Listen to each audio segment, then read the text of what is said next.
Түркістан облысында. Біз бүгін кезінде аты дүрілдеген Кентау қаласының бұрынғы тарихы мен бүгінгі жайын білуге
Облысында әлемге әйгілі тайқазан осы Қарнақ ауылында 1399 жылы Әмір Темір бұйрығымен Ахмет Яссауи кесенесіне 7 түрлі түсті металын қосып құйылған. Қарнақ ауылында 25 мешіт, 6 медресе болған. Қазіргі таңда сол медреселерден ескерткіштерден бір болып қалған Шаммухаммад Ешам мешіт медресесі. Түркістан облысы тарихи өлкетану музейінің филиалы Шаммат Ешам музейі. Қазан сыртындағы арабтың гүлденген сульс және куфи қолтаңбаларымен жазылған 3 қатар жазудың біріншісінде оны қожа Ахмет Яссауи кесенесіне арналып жасалғаны туралы айтылады. Тайқазан сирек кездесетін 7 түрлі металл қоспасынан жасалған. Қазанның салмағы 2 тонна, сыйымдылығы 3000 литр. Ыдыс аяқтан гөрі қолөнер шеберлігінің баға жетпес туындысы іспетті.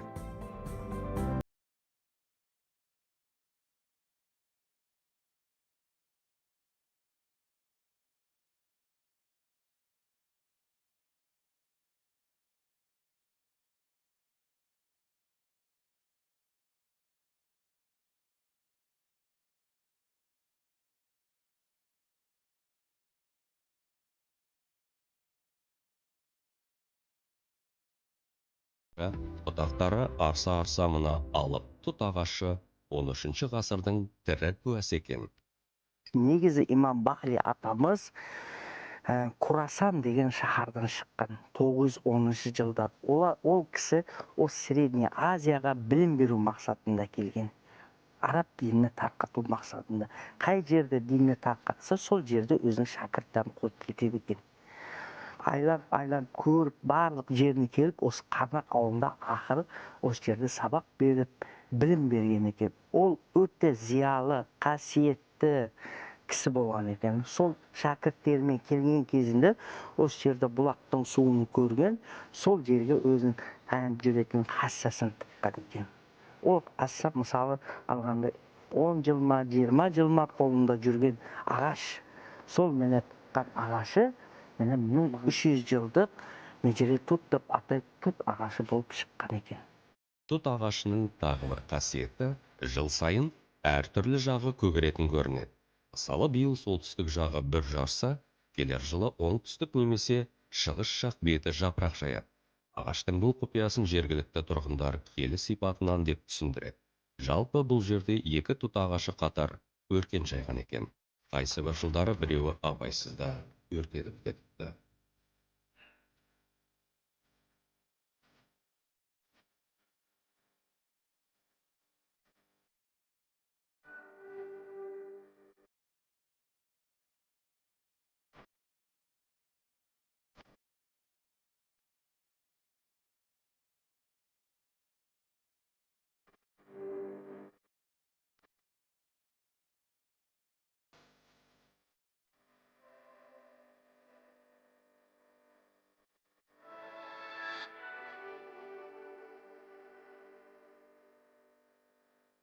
Дәл осы жерде мұсылман қауымы зиярат етіп келіп кететін Шаммат Ишан мешіт музейі орналасқан. Оның іргетасы 1786 жылы қаланыпты. 2,5 ғасыр бұрын ауыл жастары оқу білімді мешіт медреседен алған. Мұнда келіп, Құран сүрелері мен аяттарын жаттаған. Шаммат Ишан атамыз ол Түркістанда әлемге әйгілі Ахмет Яссауидің шәкірті, үздік шәкірті. Сол жерде білім алып, ол Қарнақ ауылына келіп, осы жерден өзі мешіт ашқан. Бірінші мешіт болып сапталған бұл жер. Одан кейін бағана білім мақсатында арттырғандан соң, ол бұл жерден медресе ашқан. Қазіргі тарихта Шаммат Ишан туралы жазба дерек сақталмаған. Ғұламаның аты жөні ұрпақтан ұрпаққа ауызша жеткен секілді. Егер деректер рас болса, Ишанның Ахмет Яссауиден білім алғаны анық. Өйткені бұл мешіттің астында Түркістандағы Әзірет Сұлтан мешітіндегі секілді қылует сақталып қалған. Дін жолына түскен сопылық тарихаттың өкілдері бұл дүниені тәрк етіп, Құдайға жер астындағы осы қылуетте сыйынатын болған. Қарнақ ауылында Бұхар жырау қалқаманы оқыған екен, осы жерде оқыған, осы жерде білім алған, осы жерде одан кейін осы жерде білім берген дейді.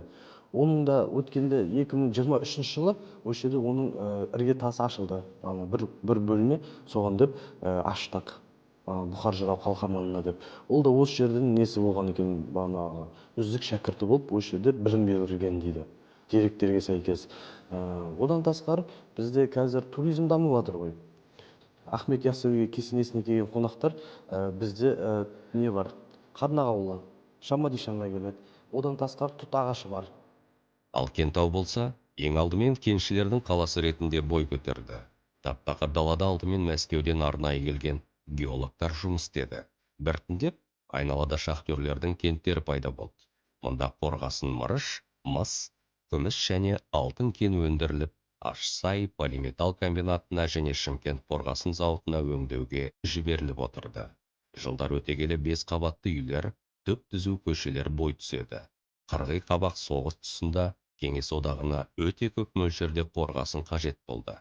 Ал Қазақстан қорғасын кені бойынша әлемде бірінші орында. Бізде стратегиялық металдың қоры 15 миллион тоннадан асады.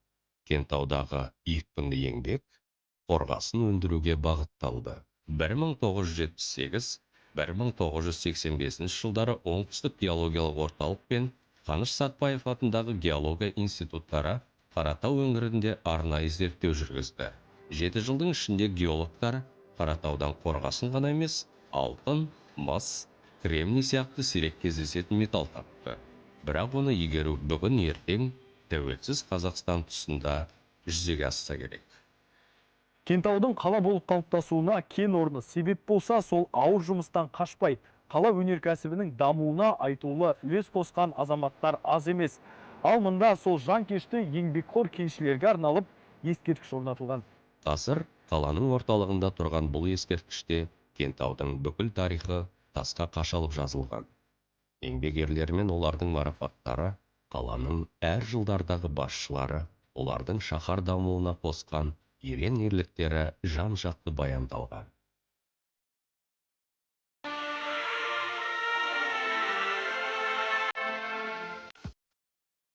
Бұл тарихи кадрлар Кентау қаласының құрылғанына бар болғаны 5 жыл өткесін түсірілген. Көшелері жинақы, тап-таза. жеңіл көліктер мен автобустар жүйткіп жүр. Қала халқының игілігіне жаңадан саябақ, субұрқақтар пайдалануға берілген. Кентау екпінді құрылыс алаңына айналды. Глубокий шахтасына еліміздегі ең озық техника мен технология енгізілді. Соның арқасында қорғасын, мырыш, алтын рудалары жеке-жеке бөліп алынып, вагонеткаларымен тікелей Шымкент қорғасын зауытына жіберіліп жатты. Бұл глубокая шахтасы әлемдегі ең ірі 10 кеніштің бірі, тереңдігі 1000 метр. Оның 30 көлбеу қабатында барит, қорғасын және алтын өндірілген. Бұл қазба байлықтар ешқандай кәсіпорынға қажет болмай, кейіннен өнеркәсіп дәл осындай күйге түскен. Кезінде гүлденген шахтаның орны қазір үйіндіге айналған.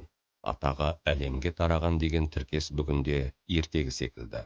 Айналасындағы ғимараттар қирап, тура бір соғыс жүріп өткендей әсерде қаласың. Ал бұрын бұл шахтада жұмыс бір сәтке де тоқтаған емес. Бүкіл Кеңес одағында Ащысай озық тәжірибе университетіне айналды. Бұрғылайтын жаңа қондырғылар батыл іске қосылды. Еңбектегі жаңашылдық еңбек өнімділігін арттыра түсті.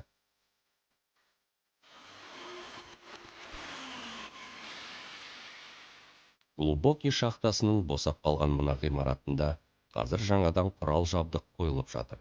Шетелден келген инвесторлар шахтадан шыққан қалдықтарды осы жерде өңдеп, арасынан алтын және сирек кездесетін металл өндірмек.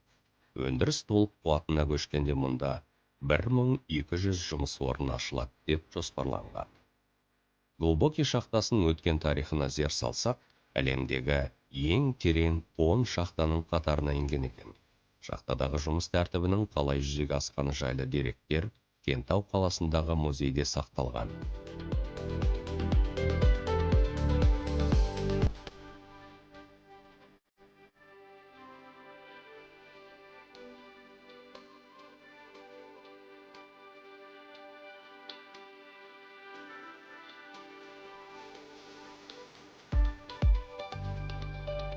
Бұл алдарыңызда тұрған глубокий кен орны. Бұл глубокий деп аталу себебі ең тереңге түскен, яғни 1 километрге дейін түскен кен орын.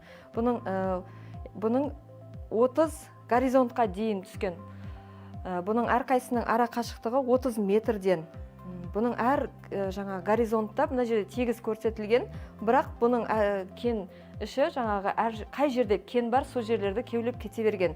Бұл жерде әр горизонтта темір жолдар салынып, пойыздармен кендерді тасыған.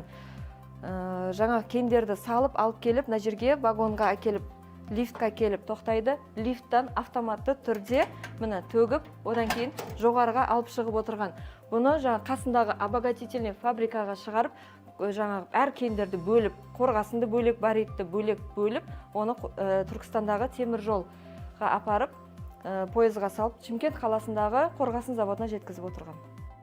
Қаратау қойнауындағы рудалардың небір түрі тұтастай бір бөлмені алып тұр. Мына кішкентай қаратастың салмағы 2 пұт.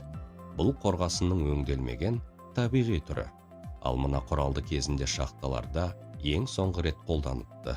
Алдарыңызда тұрған құрылғы маркшейдерлердің кеннің ішіндегі кендерді тексеретін құрылғы бұл. Яғни жердің астында қай жерлерде кен бар, қай жерлерде су бар. Көбінесе кенді қазып атқан кезінде су жарып шығып кедергі жасаған. Сол кезде алдын ала білу үшін осы маркшейдерлер осы аппаратпен кендерді осымен тексеріп отырған. Бұл адамның жүрегін тексеретін сияқты, яғни ішінде әр өзінің су жақын болса, жүректің несі сияқты, оны өзінің процентімен көрсетіп отырған.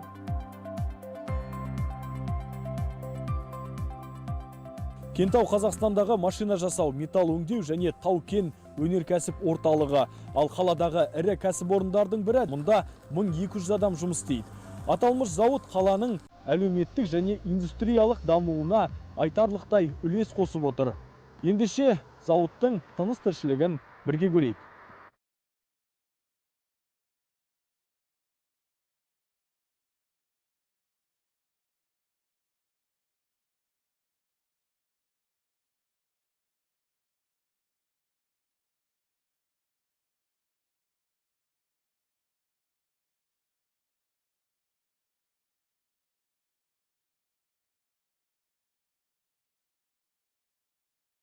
Кентауда атағы дүрілдеген тағы бір мекеме трансформатор зауыты.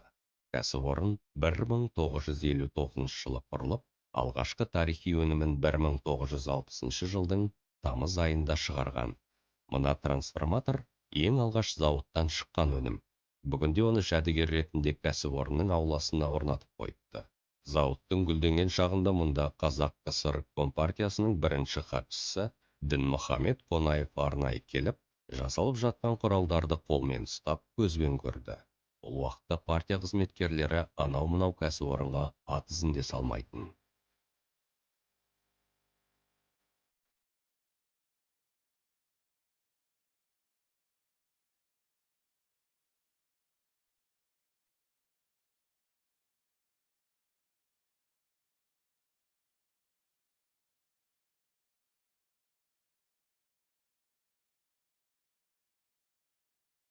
Тоқырау дәуірінде бұл кәсіпорынның да басына қара бұлт төнді. Кеңес одағы ыдыраған тұста экономикалық қарым-қатынастар сетінеп сала берді. Оның үстіне атамекеніне тоқтаусыз көше бастаған өзге ұлттар кадр саясатын тұрақсыздыққа ұшыратты. Күндіз-түні дамылсыз тарсылдаған зауыттың жүрегі біраз уақытта тоқтап қалды. Жұмысшылардың алдында өзінің қарызын өте алмағандықтан ыдыраған болатын. Құрылған кезде 1959 жылы құрылды дедік қой. Сол кезден бері бар болғаны 10 өнім түрі болған. Қазіргі таңда 1997 жылдан бастап осы кезге дейін 400 өнім түрлерін шығарамыз. Кентаускый трансформаторный завод. Кентау зауытының өнімдері еліміздің 80% қажеттілігін өтеп отыр. Зауыттың басты ерекшелігі өнімдерді заманауи технология базасында өндіреді. Зауыт жобалау институттары және ғалымдармен тығыз әріптестік байланыста. Осының арқасында жыл сайын жаңа өнімдермен толығып келеміз. Бүгінгі Кентау ұзақ жылдардағы еңсесін енді тіктей бастаған. Бұрынғы экскаватор зауыты мен трикотаж фабрикасы қазір жабылып қалған. Бірақ ғимараттар мен инфрақұрылымы сол күйі сақталып тұр. Алдағы уақытта келетін инвестор ештеңеден қиналмайды. Бірден құрал жабдықтарын жаңартып іске кірісе береді. Жаңарған Қазақстанның жаңа Кентауы тарихтың тағы да бір жарқын парақшасын ашуға дайын.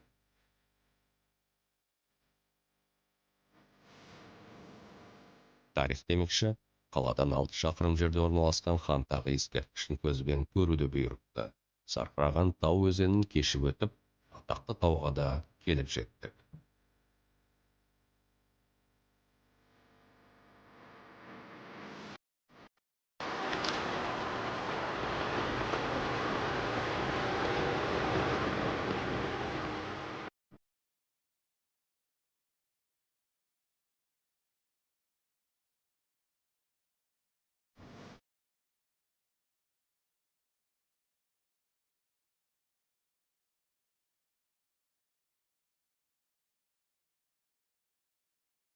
Туған жерде жер болмас, туған елде ел болмас деген осы Қантағы менің туған жерім, Қантағы тауының баурайында дүниеге келдім, Қантағы ауылында. Ал Қантағы деген сөздің мәнісі қайдан шыққан, оны тарихы әріректен бастасақ, осы таудың ішінде ордасы болған хан тұрыпты. Оған бір көріпкел, сіздің өліміңіз Қарақұрттан болады деген екен. Қан қорыққаннан осы таудың биік басына құрт құмырсқа шықпайтындай етіп, қырып, жалтыратып, жонып, өзіне отыратын тақ жасаған екен. Алайда осы төменнен алып барған жеміс жидектің жүзімнің ішінде Қарақұрт болып, әлгі ханды шағып, хан жан тәсілім болған екен. Сондықтан бұл енді аңыздың түр-түрі бар. Ал бізге енді көбірек осы халыққа құлағына көбірек жеткен аңыздың түрі осындай. Хан тағының аңызы Қорқыттың оқиғасымен үндес. Яғни мұнда 40 жыл қырғын болса да ажалың жетпей өлмейсің деген халық философиясы жатыр. Одан бөлек халық арасында тағы бір қызық аңыз бар. Оған сенсек, Шыңғысханның ұлы Үгедейдің ордасы орналасқан деседі. Әрине, мұның бәрін тарихшылардың еншісіне қалдырайық. Негізіне мұнда халық жаз айларында қаланың күйбең тіршілігінен шаршап, жанына желеу іздеп келетін орынға айналған. Ал ондай болса, Хан тағын жақыннан көрейік. Алла бағынан, жақсы жағынан, ханның тағынан берсін.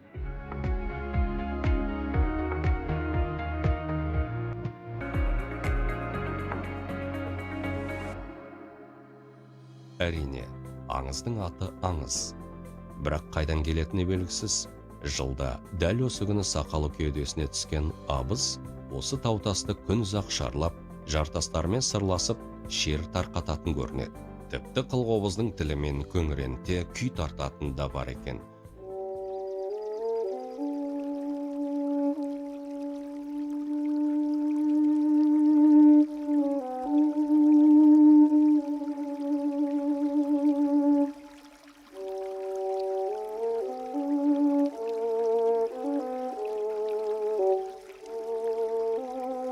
Бәлкім бұл сарын ғасырлардан жеткен ата-баба үні болар. Біз солай түйдік.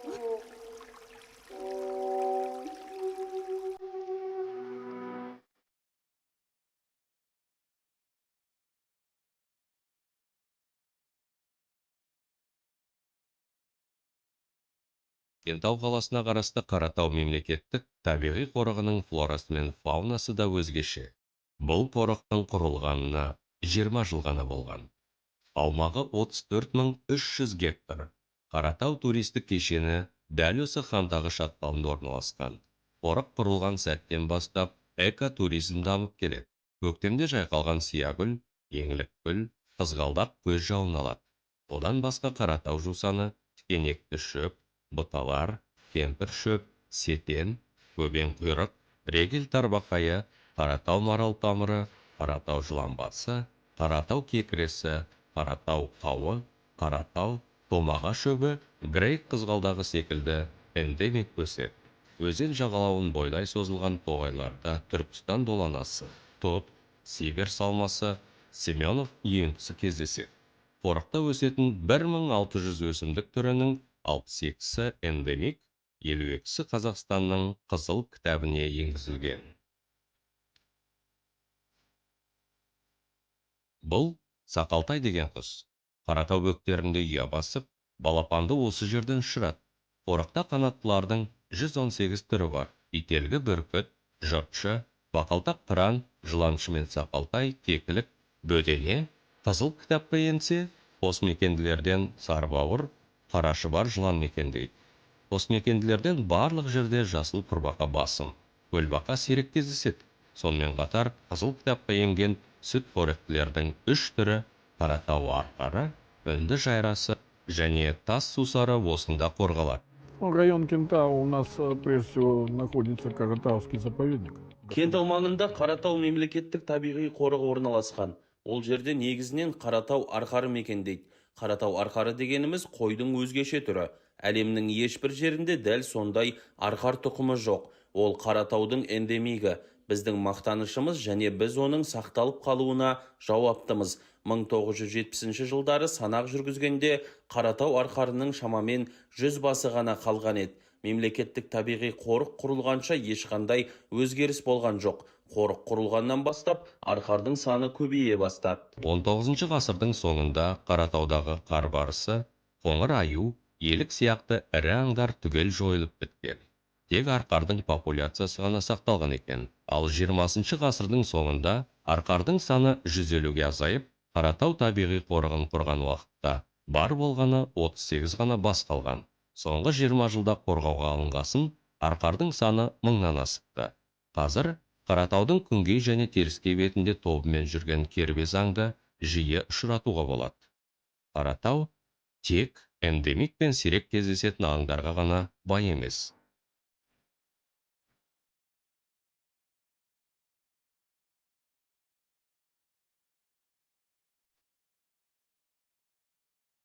Еңбек бар жерде береке бар. Өнеркәсіп мен шаруашылығы тоқырап барып қайта аяққа тұрған Кентаудың бүгінгі жағдайы осындай. Тұмса табиғаты мен терең тарихы таңдай қақтырады. Бүгінде тынымсыз тіршіліктің арқасында қала халқының қарны тоқ, көйлегі көк. Бүгінгі айтарымыз осы. Келесі кездескенше аман сау болыңыздар.